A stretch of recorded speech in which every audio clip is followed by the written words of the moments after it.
Según datos recientes, hasta el 40% de los pacientes con cáncer experimentan ansiedad o depresión durante su tratamiento, y sus familias también enfrentan un duelo complejo.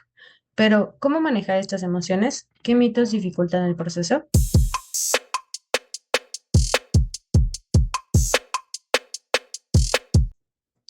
Hoy abordamos un tema que toca la vida de miles de personas en México, el impacto emocional del cáncer. Para responder estas preguntas nos acompañan la psicóloga Liliana Torres y nuestra tanatóloga Alejandra Rodríguez. Hola, Monse, muchas gracias. Gracias, aquí estamos de nuevo. Bueno, para empezar, el diagnóstico de cáncer suele ser un golpe emocional muy fuerte. ¿Cuáles son las reacciones más comunes en los pacientes y cómo pueden manejarlas? Ok, pues las principales reacciones cuando una persona está recibiendo un diagnóstico de cáncer se va como a los extremos. En una primera instancia puede ser un choque emocional y el choque emocional significa que muchas veces las personas quedan paralizadas. Realmente hay como este bloqueo de la información que el personal de salud intenta transmitirles en determinado momento, justo porque están procesando de la parte de lo que implica la enfermedad, el tipo de tratamiento que va a comenzar desde ese momento, pero también toda esta asociación con los términos médicos, desde que escuchan la palabra cáncer, desde que escuchan a lo mejor una quimioterapia, una radioterapia, la hospitalización, el periodo en el que van a estar, y todo eso crea este choque emocional. Entonces, se pueden enfrentar a ese bloqueo, pueden experimentar también ansiedad, estrés, los pacientes a lo mejor también un estado de depresión. Claro que vienen como de un proceso también de estudios, un proceso largo a lo mejor de malestar o sintomatología, y eso puede implicar que también su estado de ánimo se vea decaído porque evidentemente también implica aislarse hasta cierto punto de su vínculo social o de sus actividades cotidianas, porque están más centrados como en la parte de las visitas hospitalarias, realización de estudios, y todo eso va también aislándolos en el sentido de que ya no pueden convivir quizás tanto con la familia, hacer sus actividades sociales cotidianas o laborales, etcétera. Entonces creo que esa es como una manifestación eh, de los principales síntomas que pueden identificarse en un primer momento. Justo este estrés emocional puede llegar a afectar la efectividad del tratamiento médico. ¿El estado de ánimo influye en la recuperación?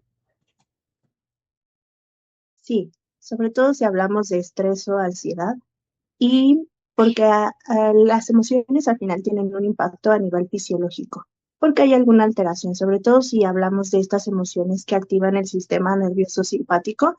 El cuerpo se está preparando para responder ante una posible amenaza o peligro, entonces sí existe determinada alteración que podría implicar una sintomatología emocional adicional a lo que puede implicar también la afectación por el tratamiento, por el tipo de fármacos o proceso que estén llevando las personas en ese momento. Y también porque la ansiedad o el estrés en un nivel alto puede implicar que las personas también tengan algún desapego o adherencia al tipo de tratamiento que están llevando en ese momento, y entonces ya no le encuentran un sentido o comiencen como a anticiparse de lo que les va a pasar en un escenario muy catastrófico, y entonces ya no estén aceptando el medicamento o el procedimiento que en ese momento necesitan. Entonces también tiene una implicación a corto y a mediano plazo durante todo este periodo de tratamiento. Ok, pues hablamos como de enfrentar un doble, ¿no? Un doble impacto, ¿no? Y justo a este doble impacto me parece que entra un tercero, que sería el duelo anticipado en las familias, ¿no? ¿Qué estrategias pueden usar las familias para apoyar al ser querido que por este malestar emocional empieza a tener que lidiar con todo esto, pero también entendiendo que la familia no puede descuidar su propia salud mental?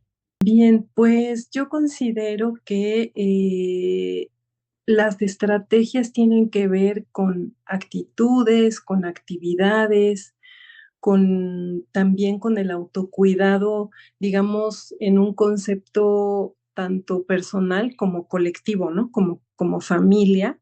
Creo que eso es importante. Ahora sí se toma mucho en cuenta o se ha escuchado más este concepto del autocuidado, porque nos damos cuenta que abarca no solo la parte física, sino también la parte, digamos, espiritual, emocional de las personas, ¿no? Entonces, como decía Lili, al principio hay reacciones tanto de los pacientes como de las familias que pueden llevar a reacciones o a situaciones un poco de estrés o de ansiedad o de depresión, ¿no? Entonces, estas estrategias estarían orientadas a tratar de conservar la mayor parte del proceso, las actividades de la rutina diaria de cada una de las personas de la familia. Otra parte sería, bueno, como lo mencioné antes, lo del autocuidado. ¿Cómo se puede hacer eso? A través de las redes de apoyo, de cuidar también o procurar más bien realizar actividades que sean gratificantes, que nos demos ese tiempo para realizar actividades gratificantes, ya sea a nivel colectivo como familia o a nivel individual. Eso claro que va a ir cambiando conforme se lleva el proceso de la enfermedad, pero en la medida que cuidemos esta parte, se va a lograr una mejor calidad de vida, no solo para los pacientes, sino también para sus familiares, ¿no? Y retomando esta parte del duelo anticipado, ¿nos podrías explicar un poco más de este concepto cuando hablamos de cáncer y salud mental? Bien, Mons. Bueno, pues el duelo anticipado es el proceso que viven los pacientes y sus familias durante el proceso de la enfermedad en una etapa ya más avanzada. Ujú. Eh, hay muchas personas que pueden vivir el proceso de enfermedad, sobre todo, bueno, estamos refiriéndonos al cáncer, en una primera etapa en la que hay muchas esperanzas, hay un tratamiento farmacológico que está dando resultados, entonces digamos que la esperanza se mantiene allí y sí hay, digamos que cambios en la parte emocional, en la parte física y demás, pero ahí se lleva. Pero ¿qué pasa cuando estos procesos de enfermedad van avanzando? Y ya no solo se requiere un tratamiento farmacológico, sino también un tratamiento quirúrgico y una quimioterapia, me refiero a eso posterior a. Entonces, ¿qué es lo que sucede? Que ya se está viendo un panorama diferente, un panorama más complicado, a lo mejor también aunado a la condición física y emocional de los pacientes. Entonces ya nos estamos dando cuenta de que, uy, algo ya no está funcionando como nosotros esperábamos y eso nos da, digamos que, pie a pensar que probablemente nuestro familiar fallezca. Entonces, la convivencia con ese sentimiento, con ese sentir de, uy, no lo estamos logrando y estamos haciendo esfuerzos, pero no sabemos, o los médicos nos dicen que están haciendo todo lo posible, pero no están ya muy seguros de que se pueda lograr la recuperación total. Eso es lo que nos hace vivir un duelo anticipado, que consiste en eh, tener síntomas de que, de que nuestro familiar va a morir y entonces empezamos a tener estos sentimientos de angustia, de miedo, de ansiedad, una tristeza o también la negación. La negación también se hace presente aún en medio de del proceso de la enfermedad, se puede hacer presente y eso es lo que nos va diciendo que algo va a pasar, pero que no nos resistimos a aceptarlo y es no querer ver, pero a la vez, pues ahí lo tenemos enfrente de nosotros, ¿no? Entonces, por eso es que se vive ese proceso de duelo anticipado, es el temor a que la muerte va a llegar. Ujú. Ok, ok. Y justo, ¿no? Como la importancia de si empezamos a detectar estas señales, pues acudir con un profesional, ¿no? Así es, la recomendación pues es cuando ya sentimos todas estas emociones, todos esos sentimientos, la situación nos está sobrepasando, está afectando nuestras actividades cotidianas, entonces ya es momento también de pedir ayuda, ¿no? Hay pues diferentes puntos de vista, hay quienes también como familia empiezan a funcionar y a, digamos, organizarse bien en unas etapas y después ya conforme avanza la enfermedad, pues obviamente sí también eso repercute en las relaciones familiares y por eso es que es necesario pues acudir con una especialista como Lili o como yo. Entiendo, entiendo. Y justo pasando como a esta parte de los mitos del cáncer, circulan ideas como que el cáncer es un castigo. ¿Cómo podemos desmentir estos mitos, pero a la vez no minimizar el dolor de aquellas personas que lo creen? Pues mira, retomando mucho también lo que ahorita mencionaba, la importancia del trabajo de los especialistas de la salud en todo este proceso de enfermedad de los pacientes, siempre es importante que haya este acompañamiento en todo momento. Los pacientes a lo largo de esta enfermedad, específicamente del cáncer, constantemente están expuestos a incertidumbre.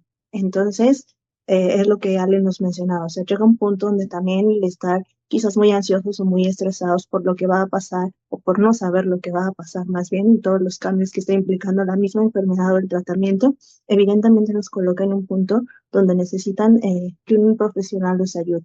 En ese sentido, al tener el acompañamiento del especialista, justo desde los primeros momentos en que se hace contacto con los pacientes o con los familiares, podemos ayudar a trabajar lo que implica la enfermedad, a qué tipo de enfermedad en específico se están enfrentando, cuál es la gravedad, cuál es el tratamiento, y en ese sentido ir abordando todos estos mitos que están asociados a la palabra cáncer, ¿no? Ahorita hablabas de la cuestión del castigo, ver lo que al final es una enfermedad. Implica una cuestión que un factor de riesgo a lo mejor sí tiene que ver con la herencia genética, otros factores de riesgo tienen que ver con el estilo de vida de las personas, el tipo de ambiente al que han estado expuestos, todos estos factores ambientales. Entonces, son muchas cosas que conllevan esta enfermedad o que la detonan. Entonces, no es un castigo, no es que una divinidad los esté, quizás justo castigando por algo que están haciendo, por algo que hicieron, por algo que en algún momento a lo mejor cometieron un fallo, tomaron una mala decisión, etcétera. Al final somos personas y todos estamos expuestos a tener estos factores de riesgo que en algún momento puedan detonar en una enfermedad y las personas en específico aquí desarrollan un cáncer. Entonces, asociarlo a que hay algo más que implica muchos factores, puede ayudar mucho a la persona a ver que no tiene que ver necesariamente con su comportamiento o con una decisión que toman. Ok, Lili, muchas gracias. Y justo otro de los mitos que me parece como muy importante desmitificar es que se cree que la quimioterapia o cualquier otro tratamiento para este tipo de enfermedad es peor que la propia enfermedad. ¿Nos podrían hablar un poco sobre eso? Sí, pues mira, es verdad que la enfermedad es un tratamiento que implica muchos riesgos en el paciente, sobre todo por la función que tiene a nivel biológico. No solamente va a atacar aquellas células cancerígenas, sino en general a todas las células que encuentra dentro del organismo, lo que va a hacer es destruirlas y entonces hacer que el mismo cuerpo comience a procesar células sanas. Entonces, la quimioterapia sí implica quizás momentos muy críticos para el paciente por todos los efectos secundarios que comienza a producir, pero es de los mejores tratamientos quizás que se han evidenciado que funcionan para tratar determinados tipos de cáncer. Entonces, al final son efectos secundarios que produce el mismo fármaco, pero tienen un efecto también que a mediano plazo va a ir ayudando a combatir esta enfermedad y a poder tener una probabilidad de eliminarlo pues más efectiva. Entonces, seguramente cuando las personas estén enfrentando este tipo de tratamiento, a la par del equipo de salud, a la par del equipo también de psicología, podemos ir diseñando quizás estrategias para poder lidiar con todos estos efectos secundarios, con algunos signos de alarma que también van a implicar el estar sometido a este tipo de tratamiento y realmente la persona pueda tomar este tratamiento que al final va a tener un efecto para poder ayudarlo a combatir todas estas células cancerígenas. Ok, Lili, muchísimas gracias. ¿Te gustaría aportar algo, Ale? Sí, yo estoy pues totalmente de acuerdo con lo que comenta Lili y en esta parte o en esta etapa en la que se manejan las quimioterapias, digamos que también algo que puede ayudar mucho es el sentido de lo científico, ¿no? O sea, como reforzar esta parte de lo que está comprobado que funciona es este tratamiento, ¿no? Un poco para, digamos que aminorar este temor de las personas en cuanto a los mitos, ¿no? Porque sí, durante los procesos de enfermedad, así por, digamos que en un cáncer, sí hay todo esto que menciona Lili y tiene que ver con los sistemas de creencias de las personas. Entonces, el hecho de decirles, bueno, miren, esto es lo que está comprobado científicamente que sí funciona, ¿no? O por el contrario, no hay una evidencia científica que diga que es que un castigo te puede o que estás enfermando de cáncer porque se te está castigando por algo que hayas hecho en la vida. Yo creo que eso también ayuda mucho, ¿no? Muchas gracias, chicas. ¿Hay algún otro mensaje que quieran compartirnos? Pues sí, creo que hemos platicado un poco de lo que implica el tratamiento, este momento del diagnóstico y algunos mitos o creencias que hay respecto a la enfermedad de cáncer. También depende mucho de qué tipo de cáncer está atravesando las personas, el contexto en el que se haya también diagnosticado y el tipo de tratamiento al que van a estar expuestos. Entonces, no está de más recordar justo la parte de que siempre es importante acercarse a un especialista.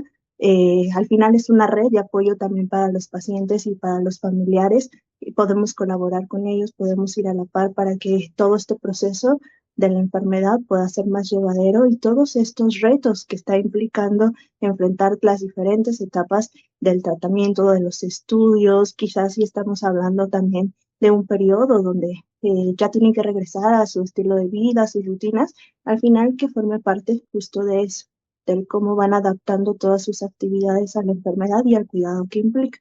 Pues muchísimas gracias por acompañarnos y aportar en el tema. Si este tema resonó contigo o conoces a alguien que pueda servirle, nos apoyas mucho compartiendo el programa y recuerda que no estás solo. Seguramente podrás encontrar especialistas a tu alcance que te acompañen en este proceso.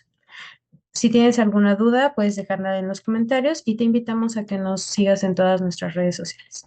Nos escuchamos pronto.